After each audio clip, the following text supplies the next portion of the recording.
तो देखिए class 12 chemistry वाले बच्चे मात्र ये 4 टॉपिक को तैयार कर लेते हैं पर बच्चों तो बोर्ड परीक्षा में 100% 10 नंबर पक्का हो जाएगा। क्योंकि यहाँ पर इसके वीडियो में जैसे देखिए हेनरी का नियम तथा उसकी सीमाएं व अनुप्रयोग लिखिए जो कि बोर्ड परीक्षा की दृष्टि से सबसे ज्यादा इंपॉर्टेंट है। हार्टी-सुल्जे का नियम लिखिए।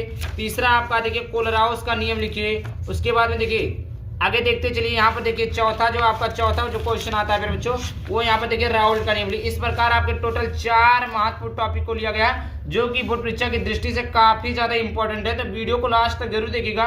वीडियो पसंद है वीडियो को लाइक करके चैनल को सब्सक्राइब कर देना। आइए वीडियो को स्टार्ट करते हैं। सबसे पहले जान लेते हैं फिर बच्चों क्वेश्चन नंबर संख्या पहला, हेनरी का नियम लिखिए, उसकी सीमाएं व अनुप्रयोग लिखिए। क्या लिखना है बच्चों?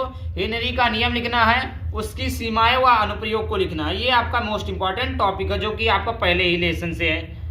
पहले ही लेसन से आपका केमिस्ट्री का पहला लेसन बिलियन से ही है। तो देखिए हेनरी का नियम होता क्या है, हेनरी का नियम क्या होता है फिर बच्चों? तो यहाँ पर लिखेंगे हेनरी का नियम, इस प्रकार हेडिंग डालेंगे ब्लैक पेन से, इस प्रकार लिखेंगे। इस नियम के अनुसार स्थिर ताप पर गैस की जो दरों में विलेयता होती है गैस के दाब के समानुपाती होती है। दाब के समानुपाती होता है फिर बच्चों। देखिए रटने की आवश्यकता नहीं, मैं रटाने वाला आपको काम बिल्कुल भी नहीं करूंगा, समझाने वाला काम करूंगा। जैसे यहाँ पर देख सकते हैं, जैसे यहाँ पर क्या बोला है, इस नियम के अनुसार, ये जो नियम है इसके अनुसार स्थिर ताप पर जो होती है, स्थिर ताप को फिर जो होती है किसी गैस की जो विलेयता होती है दाब के समानुपाती होती है। हमने क्या माना है, गैस की जो विलेयता है उसको हम लिखते हैं दाब जो है पी है, दाब के क्या समानुपाती है। तो ये समानुपाती के चिन्ह हो गया, गैस की दरों में विलेयता एम है। तो देखिए घुली हुई गैस की मात्रा यम जो है, घुली हुई गैस की मात्रा देखिए अब जो यहाँ समझिए, स्थिर ताप पर जो गैस की दरों में विलेयता होती है तो स्थिर ताप पर जो गैस की दरों में विलेयता एम है किसके अनुपाती है, किसके समानुपाती है? दाब के। दाब को पी लिखेंगे, समानुपाती किसके है? ये तो समानुपाती का चिन्ह हो गया।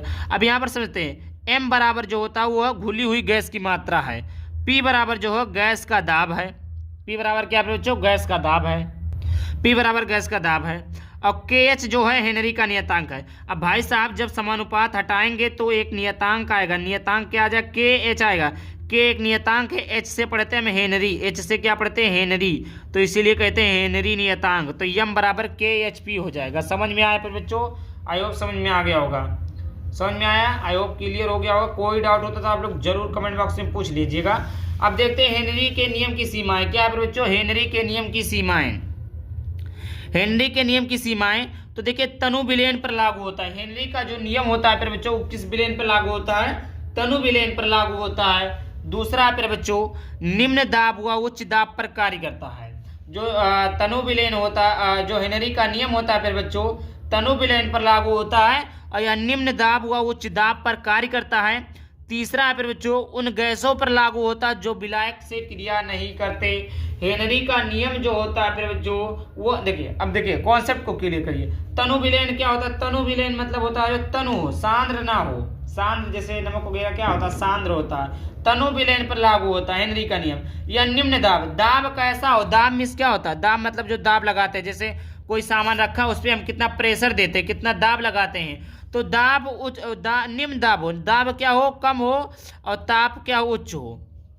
दाब क्या हो? ये आपका दाब है, दाब कम हो और ताप आपका हो उच्च हो, तो इस पर कार्य करता है। तीसरा है उन गैसों पर लागू होता है जो विलायक से क्रिया नहीं करते हैं। विलायक क्या होता है फिर बच्चों? देखिए विलयन बराबर क्या होता है फिर बच्चों? विलयन बराबर आपका होता है, विलयन बराबर होता है, विलयन बराबर होता है, विलय होता है, विलयन बराबर विलय होता है प्लस विलायक होता है, विलय बराबर विलायक होता है।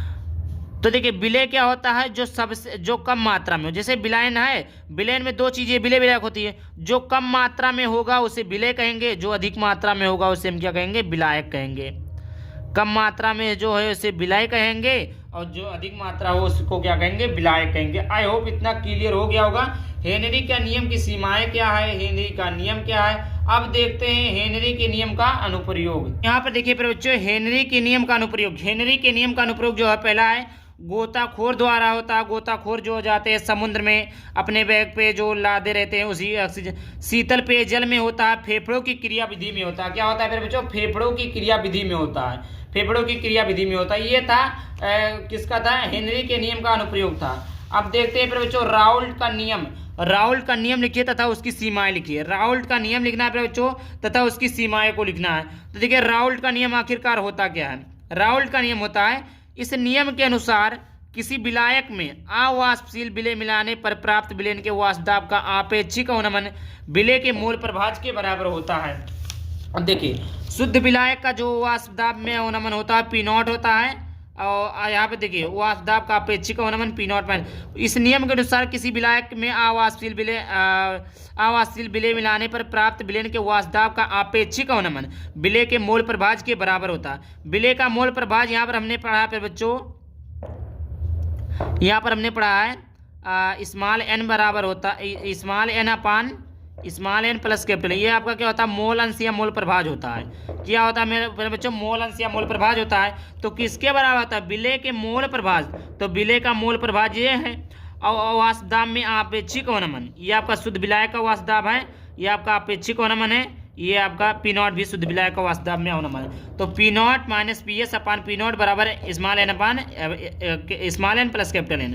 तो देखिए वाष्पदाब का आपेक्षिक अवनमन क्या है, P naught minus P S upon P naught. देखिए इतना भी कह सकते हैं, आपसे कोई शॉर्ट में पूछे तो आप बता सकते हैं कि वाष्पदाब में आपेक्षिक अवनमन जो होता है मोल अंश या मोल प्रभाज के बराबर भी हुआ है। तो ये भी आपका सही है। अब देखते हैं मोल प्रभाज जो है ये आपका जो कि मैंने बता दिया। अब इसकी सीमाएं को देखते हैं। देखिए इसकी सीमाएं, पहला है यह तनु विलेन पर लागू होता है। किस विलेन पर लागू होता है फिर बच्चों, तनु विलेन पर लागू होता है।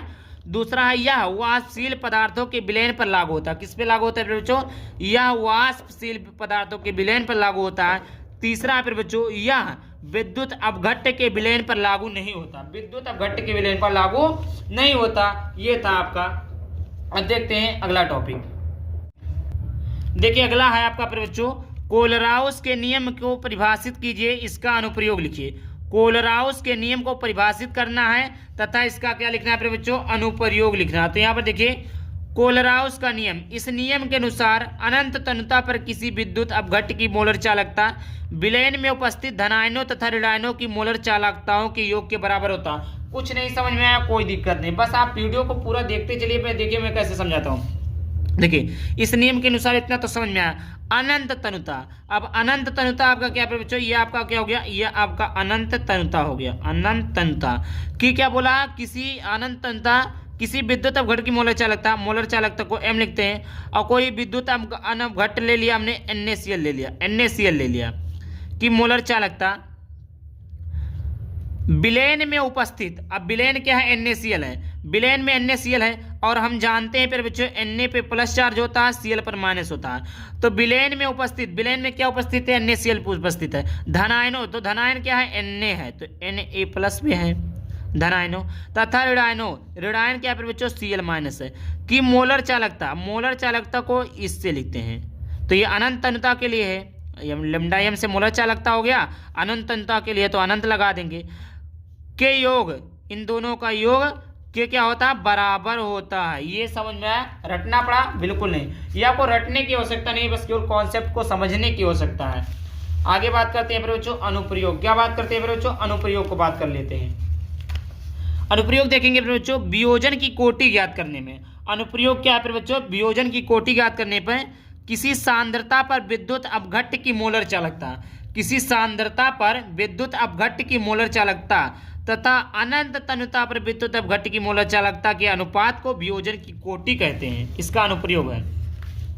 अनुप्रयोग क्या है, वियोजन की कोटि ज्ञात करने में। ये देखिए किसी सांद्रता पर विद्युत अपघट्य की मोलर चालकता ये क्या है, लैम्डा m है, तथा अनंत तनुता पर मोलर चालकता। ये देखिए मोलर चालकता को C से लिखते हैं, तो मोलर चालकता लैम्डा m C हो गया, और अनंत तनुता पर मोलर चालकता डेल m है, और लैम्डा m अनंत हो गया। तो इन दोनों का अनुपात जो होता है उसी को हम वियोजन कोटि कहते हैं, वियोजन की मात्रा जिसे हम वियोजन की कोटि कहते हैं। तो आई होप अनुप्रयोग भी आपको समझ में आ गया होगा। देखते हैं अगला, हार्डी-सुलजे का नियम। क्या है बच्चों, हार्डी-सुलजे का नियम।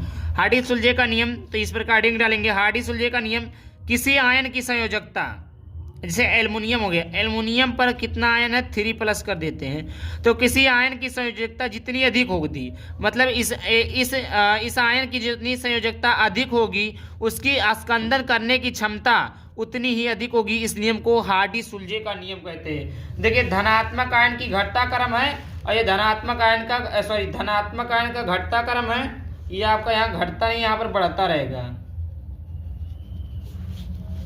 और धनायन आयन का घटता क्रम है, सॉरी, सही है ये क्योंकि धनायन है, ऋणायन है। तो देखिए यहाँ पर आपने समझ लिया, वो उस नियम को समझा। धनात्मक आयन का घटता क्रम, तो देखिए एल्युमिनियम पर 3+ है, फिर उसके बाद में बेरियम पर +2 है, फिर उसके बाद सोडियम पर +1 है। तो इस प्रकार धनात्मक आयन का क्या है, घटता क्रम है। और ऋणात्मक आयन का घटता क्रम, देखिए धनात्मक आयन का घटता क्रम और ऋणात्मक आयन का घटता क्रम देख लेते हैं। तो PO4 पर 3- है, SO4 पर -2 है, Cl पर -1 है। तो इस प्रकार ऋणात्मक आयन का घटता क्रम हो गया। तो घटता क्रम भी आपको समझ में आ गया, और आपका क्या हो गया, और आपका बढ़ता क्रम भी समझ में आ गया। धनात्मक